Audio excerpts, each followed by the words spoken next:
तू ही निरंकार, मेरे पास कौन सी संपत्ति है, दैवीय संपत्ति या दैत्य संपत्ति। अहंकार, मोह, लालच, क्रोध, ईर्ष्या, शत्रु, रोग से मेरा मन भरा हुआ है, कठोरता है मेरे मन में, या दया है मेरे मन में सभी के प्रति। मेरे हृदय में सहनशीलता समाई है, सहजता है, सरलता है, नम्रता है मेरे हृदय में, सभी को सत्कार दे रही है ये मेरी मानव योनि, सभी को प्यार कर रही है, सभी का सत्कार कर रही है मालिक।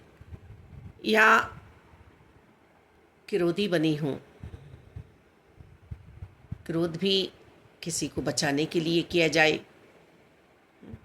तो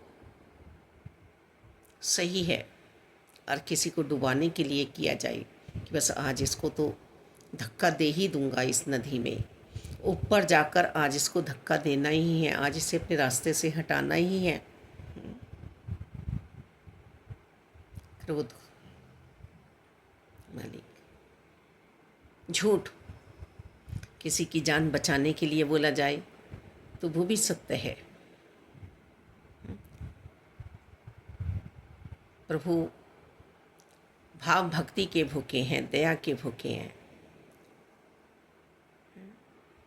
कोई भागता हुआ हमारी तरफ को आया, उसने हमसे शरण मांगी, हम उसे जानते भी नहीं हैं, फिर भी दया उमड़ी और हमने उसे छिपा लिया। उसके पीछे 4 और आए, उन्होंने हमसे पता पूछा, हमने आगे का इशारा कर दिया।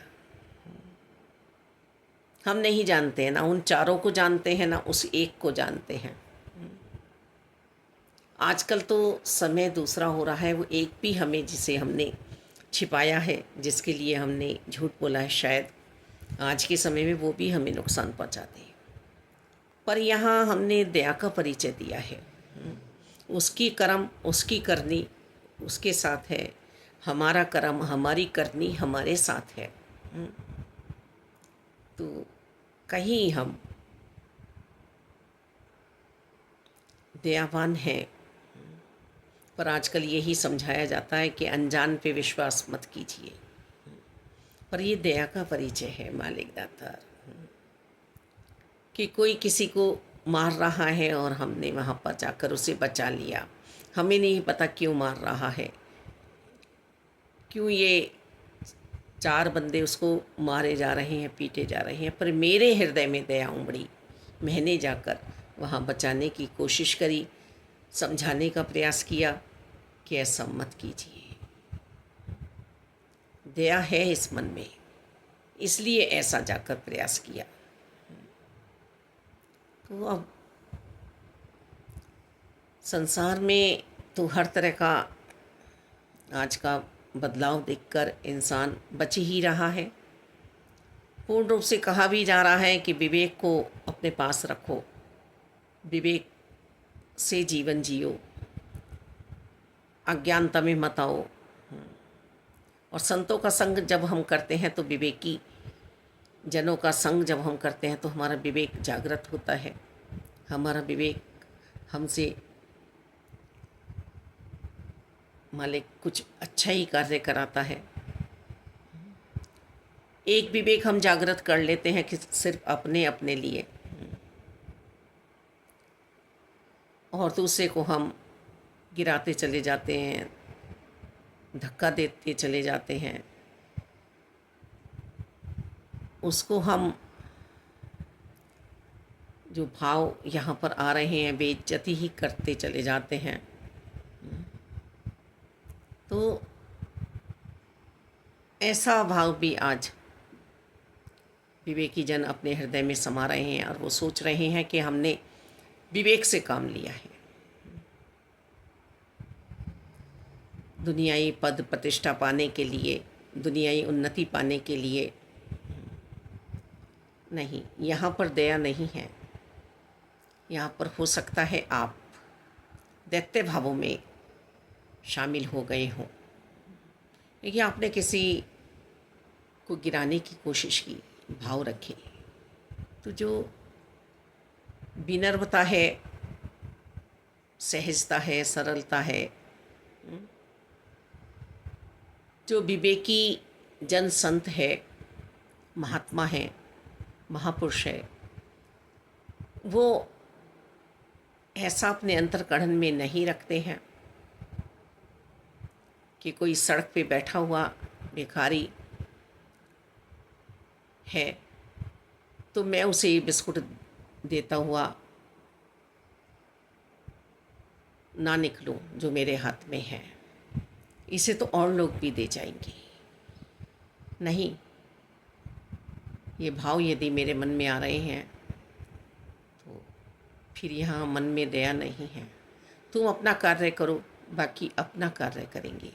ये भी बहुत बार आता है ना सामने नज़ारा कि इन भिखारियों को क्या देना, इन्होंने तो मांग ही लेना है किसी न किसी से। नहीं, मुझे अपना कर्म करना है, बस मेरे पास कुछ है, मैं देने योग्य हूँ तो दूँ, नहीं तो आगे परमात्मा से दुआ मांगती भी निकल जाऊँ उनके लिए। बहुत भाव ऐसे हैं कि मेरे पास दैत्य मन है या दैवीय मन है। फिर इसमें भी लोग ये उंगली उठाएंगे कि देवताओं में भी अभिमान होता है।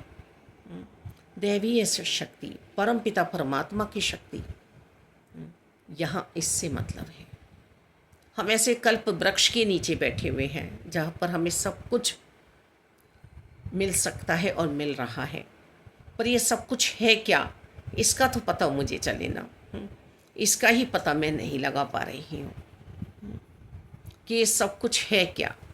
इस सब कुछ में समाहित मेरी दुनियाई बातें हैं, दुनियाई उपलब्धियाँ हैं, दुनियाई सुख है, मुबारक है, मिलनी चाहिए, पर वो आनंद जिस चित्त में चितचोर समाया हुआ है, जिस चित्त को नक्काहार ने अपना बना लिया है, वहाँ जो आनंद है, फिर आनंद के बाद जो रस टपक रहा है, और उस रस के आनंद में मैं जो हूँ सराबोर हूँ, मैं जो भक्ति के महासागर में डुबकी लगा रही हूँ, फिर जो सुखों का खजाना मुझे मिल रहा है मालिक, और उन सुखों में भी आकर मैं भटक ना जाऊँ। वो डल्लभ के गद्दे, वो सोना, वो चांदी, वो हीरे, वो जवाहरात, वो गाड़ियाँ, वो महल मुझे फिर उसी जगह न लेके पहुँच जाएं जहाँ से मैं बच के निकलना चाह रही थी। फिर 84 लाख योनियाँ मेरे पीछे न पड़ जाएं, फिर मैं भूत न बनूं, प्रेत न बनूं कहीं। ऐसी ऐसी योनियाँ हैं जिनका हम नाम भी नहीं जानते हैं। बस मुझे अपने आप में बचना आ जाए दातार। परमपिता परमात्मा का ज्ञान लेकर भक्ति करने में मेरा जीवन बीत जाए अंत सांसों तक। धन्यवाद जी।